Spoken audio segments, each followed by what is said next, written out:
Okay, my friends, we have 3 steps left, and the one we're about to implement is the confusion matrix, which is a simple 2D matrix, 2 rows, 2 columns, which will show us the number of correct predictions we did in both cases, predicting 0 or 1, and how many incorrect predictions we did in same both cases, 0 or 1. Alright, so that will be a nice way to see quickly where we did right and wrong, and also in that same code cell we will compute the accuracy.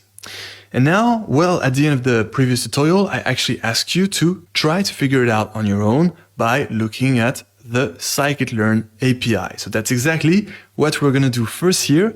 I'm going to show you how to navigate it and find the information we want, the tool that we need. So let's go back to the welcoming page, Scikit-learn. Then remember you have to go to API here, which contains all the classes and functions from the different modules. And I actually gave you a hint in the previous tutorial. I told you to go to look into a module called metrics. Remember? So we just have to scroll down a bit here and we will find very soon metrics. It's in the alphabetical order, so there it is, metrics. And then it's very well organized. As you can see, you have the regression metrics, in which we already covered the most important ones, and the classification metrics. And here we are of course dealing with classification, therefore you had to look into here, and now we're getting closer, we're getting warmer. What do we see inside? Well, we actually see metrics, confusion matrix, and that's exactly what we'll take in order to build this confusion matrix. Alright, and then what I usually do is simply have a look at one of the examples, because it usually contains the code on how to build such a tool, the confusion matrix, but it usually gives you this example on some random values of dependent variable vectors, that's like ytest, the vector containing the real results, that's ypred containing the vector of predictions, and it tells you how to apply this confusion matrix function onto the vector of real results and the vector of predictions. Okay, so in order to implement this, well, let's just take this so that we can import indeed that confusion matrix, which belongs to the metrics module from the Scikit-learn library. So there we go. Let's paste that first. I just copied it. Let's create a new code cell and paste this.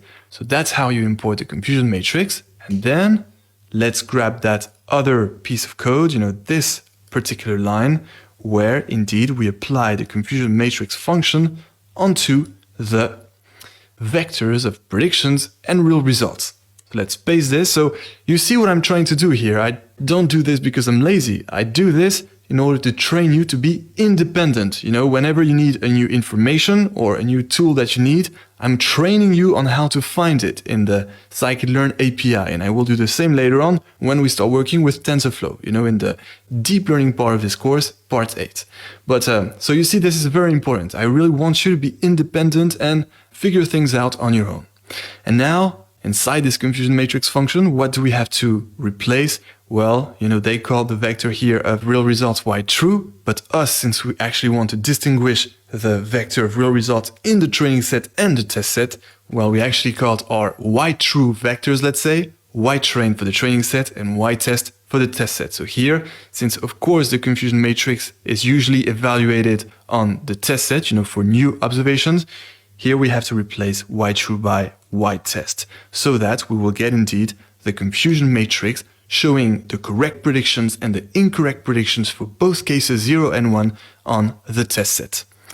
Great, so we will actually put the output of this confusion matrix function applied to ytest and ypred into a new variable which we're going to call cm, which stands for confusion matrix, and which will be exactly the output returned by this confusion matrix function. So there we go.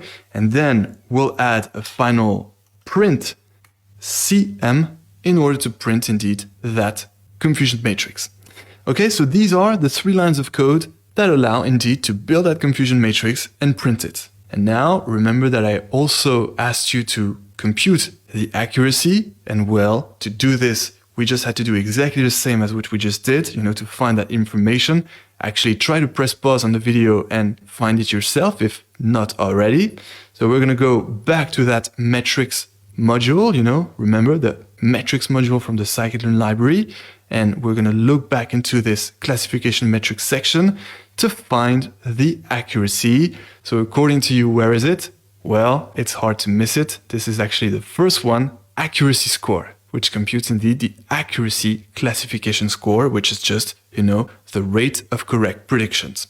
So let's do this. Let's click this link and we will get indeed all the documentation on this accuracy score function, which returns the accuracy of your model on whatever set of data, and we'll apply it, of course, to the test set.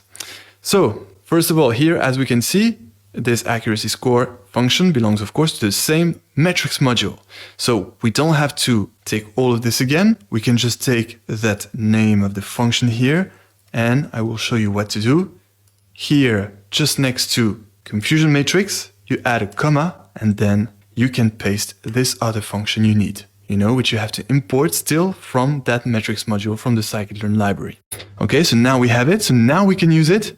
And therefore, just below, we will actually call it. And in order to do this efficiently, we can just take the example here and right below, we paste it and we just replace once again yTrue by yTest so that we can get indeed the accuracy on the test set.